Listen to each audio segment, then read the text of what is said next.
Good morning Shweta, ಹೇಗಿದ್ದೀರಾ?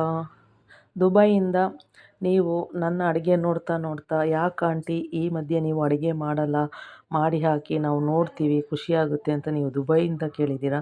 ಅದಕ್ಕೋಸ್ಕರನೇ ಇವತ್ತು ಶುಕ್ರವಾರ ಬೆಳಗ್ಗೆ ಚಿಕನ್ ಸಾರು ಮಾಡಿ ತಟ್ಟೆ ಇಡ್ಲಿ ಮಾಡಿದ್ದೀನಿ, ಬಿಡದಿ ಸ್ಟೈಲ್ ತಟ್ಟೆ ಇಡ್ಲಿ. ನಿಮಗೋಸ್ಕರನೇ ವಿಡಿಯೋ ಮಾಡಿ ವಾಟ್ಸಪ್ಪಲ್ಲಿ ಹಾಕ್ತೀನಿ, ನೀವು ನೋಡಿ. ಇವಾಗ ಚಿಕನ್ ಆಗಿದೆ. ಚಿಕನ್ ನೋಡಿ ಗ್ರೇವಿ ಥರ ಮಾಡಿದ್ದೀನಿ.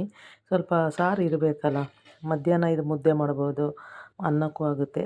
ನೋಡಿ ಚಿಕನ್ ಆಗಿದೆ, ಬೆಳಗ್ಗೆನೇ ಮಾಡಿದೆ. ಆಮೇಲೆ ಈ ಕಡೆ ತಟ್ಟೆ ಇಡ್ಲಿ ಇದು ಬಿಡದಿ ಸ್ಟೈಲ್ ತಟ್ಟೆ ಇಡ್ಲಿ. ನೋಡಿ ಎಷ್ಟು ಚೆನ್ನಾಗಿ, ಎಷ್ಟು ಸಾಫ್ಟಾಗಿ ಬಂದಿದೆ. ಶ್ವೇತಾ, ನೀವು ದುಬೈಯಿಂದ ಕೇಳಿದ್ದೀರಾ ಆಂಟಿ ಅಡುಗೆ ಯಾಕೆ ನೀವು ವಾಟ್ಸಪ್ಪಲ್ಲಿ ಮಧ್ಯೆ ಹಾಕಲ್ಲ, ಎಲ್ಲ ಹಾಕ್ತಾಯಿದ್ರಿ, ನಾವು ನೋಡ್ಕೊಂಡು ಖುಷಿ ಪಡ್ತೀವಿ ಅಂತ. ನಿಮಗೋಸ್ಕರನೇ ನೋಡಿ ಶ್ವೇತಾ, ಇವತ್ತು ವಿಡಿಯೋ ಮಾಡಿ ನಾನು ವಾಟ್ಸಪ್ ಸ್ಟೇಟಸ್ ಹಾಕ್ತೀನಿ, ನೀವು ನೋಡಿ.